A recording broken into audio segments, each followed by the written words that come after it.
नमस्ते मित्रांनो, आज आपण एक पराठा बघणार आहोत। त्यासाठी आधी पीठ आपण भिजवून घेऊया। गव्हाचं पीठ आहे, 1 वाटी घेतलेलं आहे। तुम्ही दोन्ही अर्धा मैदा आणि गव्हाचं पीठ सुद्धा घेऊ शकता। यामध्ये आपल्याला घालायचं आहे ओवा, थोडंसं हातावर चोळून घालायचं आहे।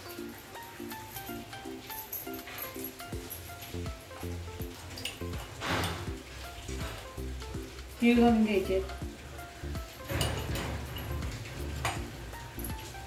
कसुरी मेथी,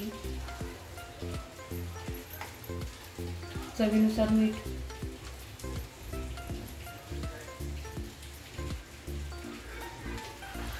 थोडंसं तेल घालून घ्यायचं।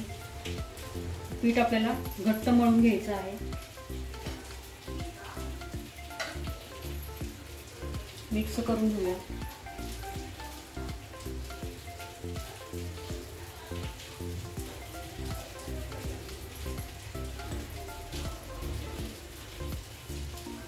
थोडं थोडं करत पाणी टाकून आपल्याला पीठ घट्ट मळून घ्यायचं आहे।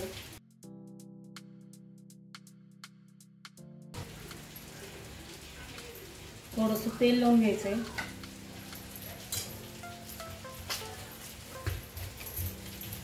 आणि 10 मिनिटं आपल्याला ही कणिक आहे ही भिजण्यासाठी ठेवून द्यायची आहे।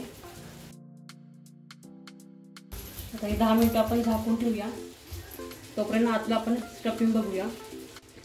दोडका आपला खिसून झालेला आहे, त्यात आपण स्टफिंग बनवूया। कढईमध्ये आपल्याला घालायचं आहे तेल, 1 चमचा तेल आणि 1 चमचा तूप असं घालणार आहे मी।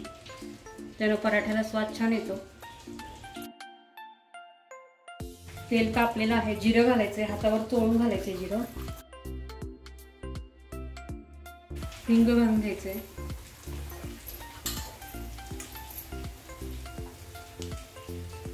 हिंग चांगला ब्राऊन कलरवर चांगला तळून घ्यायचा आहे, त्याला वास छान खमंग येतो। कांदा,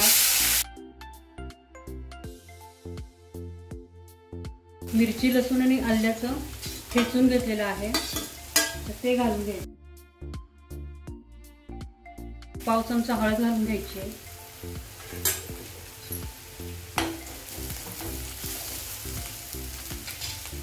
दोडका आपण खिसून घेतलेला आहे, तो घालायचा आहे।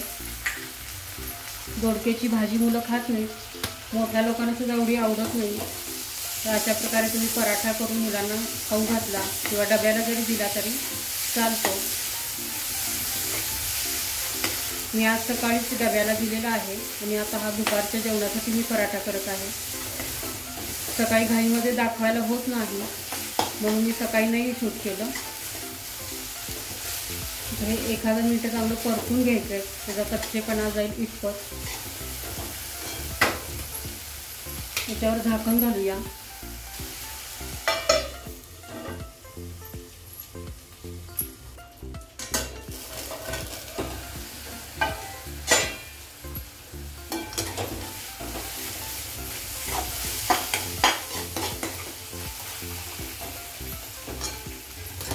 मीठ घालून घेऊया।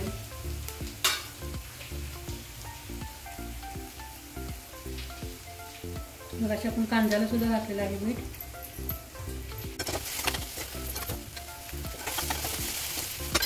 तर यामध्ये आपल्याला हे डाळीचं पीठ आहे, भाजून ठेवलेलं आहे मी डाळीचं पीठ, हरभरा डाळीचं पीठ, तर ते घालून घ्यायचं आहे आपल्याला। डाळीचं पीठ भाजून घेतल्यावर ना एकदम खमंग असा पराठा लागतो।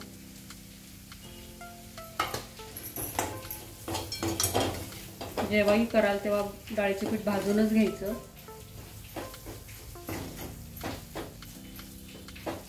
थोडीशी आपण पिठाला पण वाफ आली पाहिजे, वाफ ताट घालून वाफ दिली।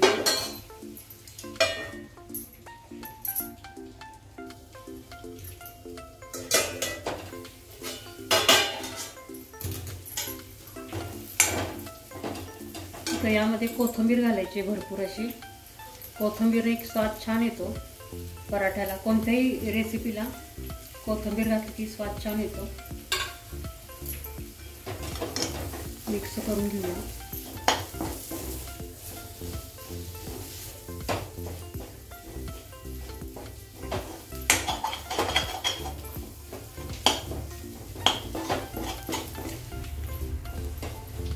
मिश्रण हे आता चांगलं आपण गार करून घेऊया, मग आपण पराठा बघूया.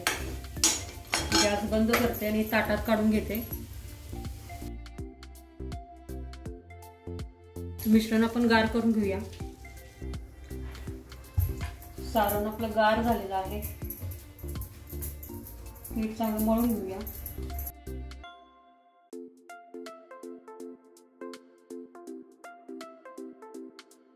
मुलं खातच नाहीत दोडका, आवडत नाही दोडका मुलांना.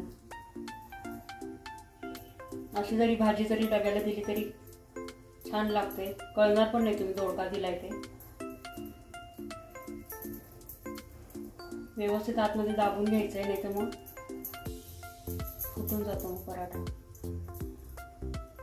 मैद्याचं खाण्यापेक्षा मग गव्हाच्या पिठामध्ये छानच आहे, पौष्टिक आहे, छान आहे, चवदार आहे.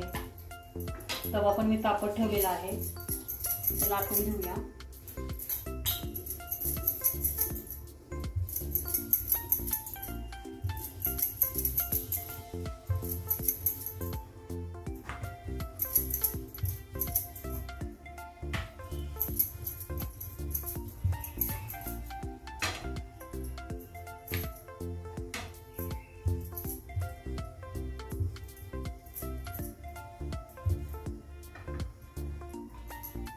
या प्रकारे आता आपल्याला सगळे लाटून घ्यायचे आहेत. कुठला तरी काही हरकत नाही, तर ते सारण काही बाहेर येत पण नाही, म्हणजे तव्याला चिकटत पण नाही, आहे असंच राहतं.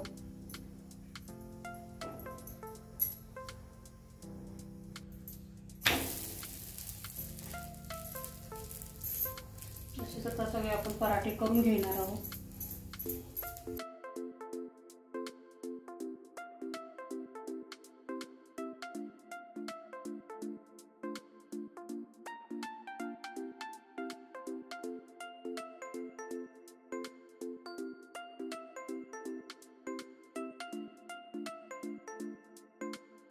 पराठे आपले सगळे झालेले आहेत. प्लेटमध्ये मी सगळे लावून घेते. पराठे आपले तयार झालेले आहेत. तुम्ही लोणच्यासोबत, दह्यासोबत खाऊ शकता. तर रेसिपी कशी वाटली मला कमेंट करून सांगा. लाईक करा, शेअर करा, नवीन असेल चॅनलला सबस्क्राईब करा. शेजारी बेल येते ती ऑलवर ठेवून प्रेस करायला विसरू नका. व्हिडिओ पूर्ण बघा मैत्रिणींनो. रेसिपी बघितल्याबद्दल धन्यवाद.